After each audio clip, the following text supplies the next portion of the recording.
Next disease that is Alzheimer disease. So it is a disease of, or it is a psychiatric disorder which is related to our nervous system. Yes, it is a degenerative brain disorder of unknown etiology, and which is the most common form of dementia. So what is dementia?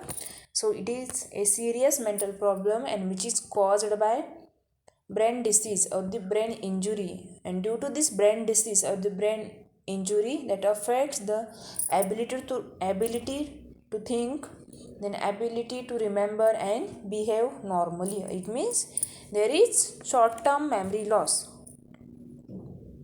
It means there is change in personality of the unable to think properly, and it is usually start in the late middle age or in a old age, and which results in a short term memory loss, impaired thinking, then disorientation, then change in personality, then change in mood, and poor thinking ability. See, I am repeating here what is meant by Alzheimer disease. Of course it is a disease of your nervous system, or it is a psychiatric disorder. It means it is a disease which is related to our your nervous system.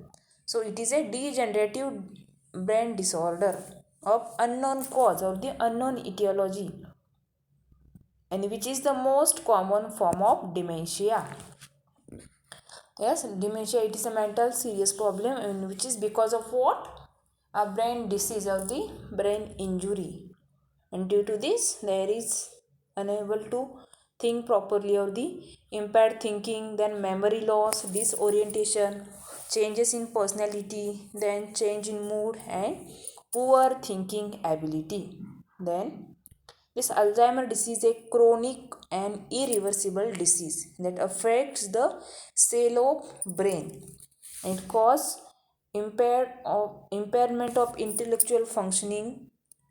Yes, this Alzheimer disease, it is a chronic disease. It is also irreversible, and that affects on the cells of brain and causes impairment of intellectual functioning. So this Alzheimer disease is a brain disorder which gradually destroys the ability to reason, then ability to remember, and ability to imagine, and ability to learn. Yes, it is a brain disorder which gradually destroys the ability to reason, then ability to remember, then ability to imagine, and the ability to learn. So this is the Alzheimer disease. Then next, that is causes or the etiology. First, that is neurochemical factors, for example acetylcholine, somatostatin, and norepinephrine. Then second, that is environmental factors.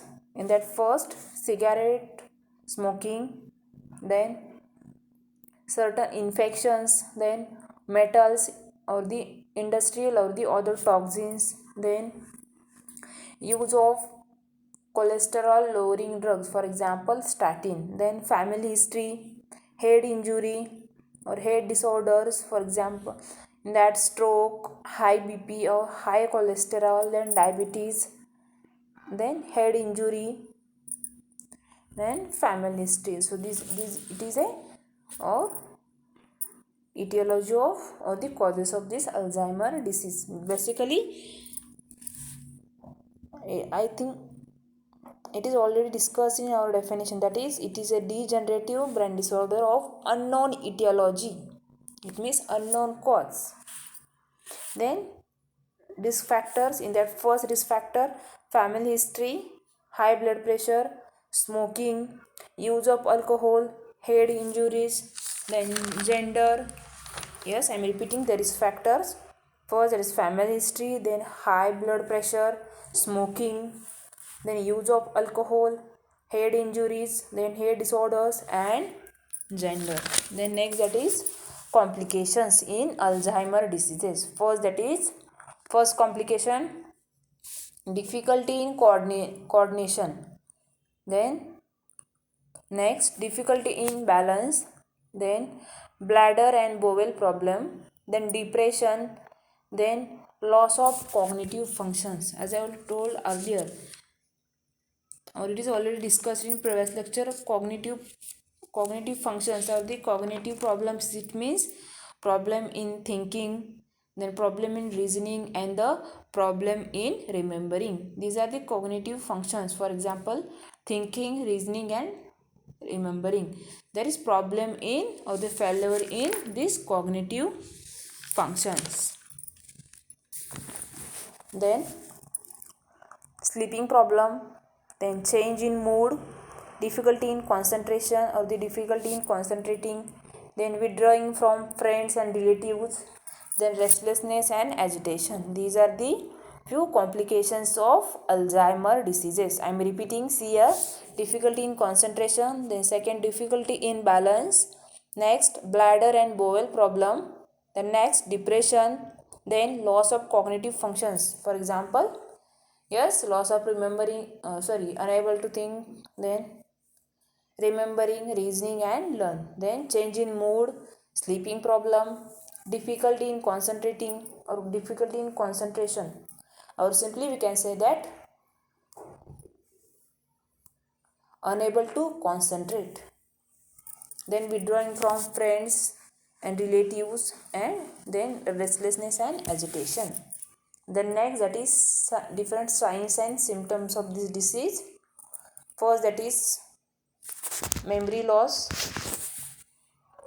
then difficult to perform family task, then problem with language, then disorientation of time and place, that is disorientation of time and also the disorientation of place, then poor or decreased judgment, then problem with thinking, misplacing things, change in mood and also change in behavior, then change in personality, then loss of initiative, then confusion, disturbances in short term memory, then personality changes, problem with attention, and unexplained mood swing.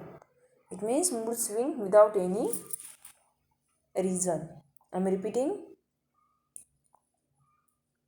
Memory loss, difficult to performing the family task, then problem with language, disorientation of time and place. It means disorientation of place as well as disorientation of time. Then poor or then decreased judgment, then problem with thinking, then misplacing the things, changes in mood and then also change in the behavior, then changes in personality, then loss of initiative, then confusion, then disturbances in short term memory, then personality changes, then problem with attention and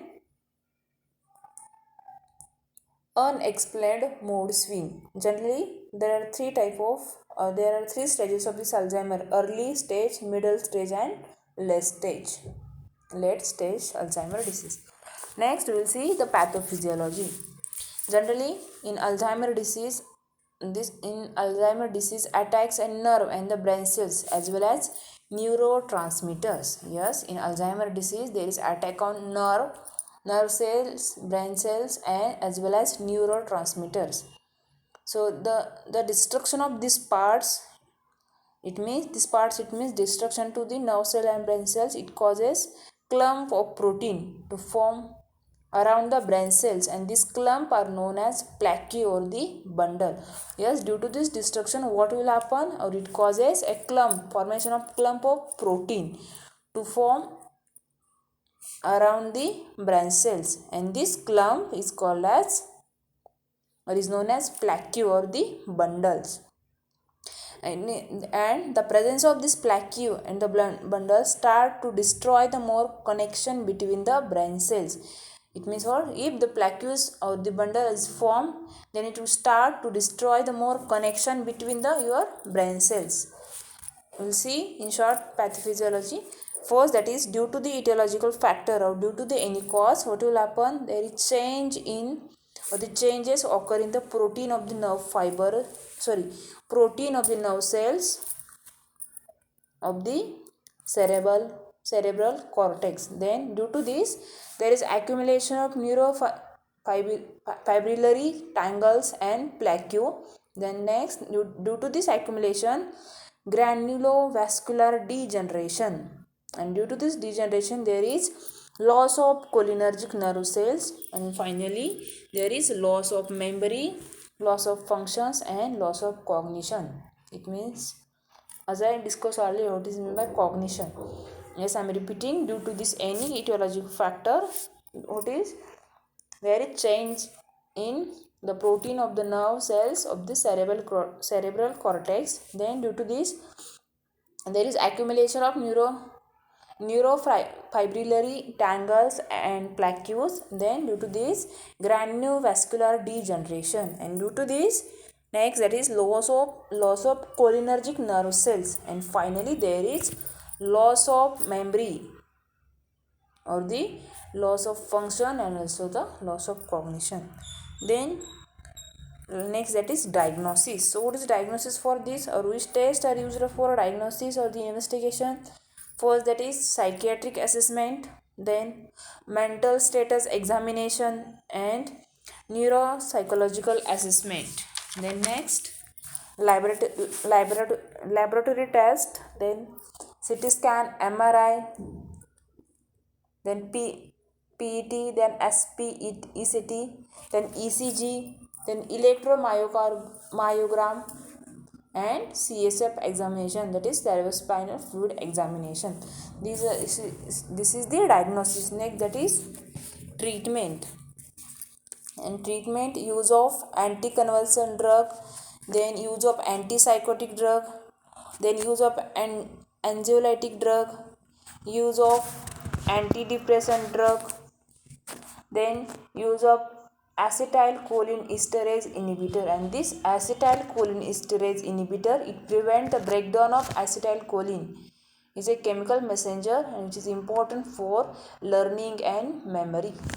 Example of this acetylcholinesterase inhibitor, donepezil and galantamine. Yes, I am repeating, this acetylcholinesterase inhibitor, what is role or what is important for this? It prevents the breakdown of what? It prevents the breakdown of acetylcholine, and yes, it is a chemical messenger which is important, or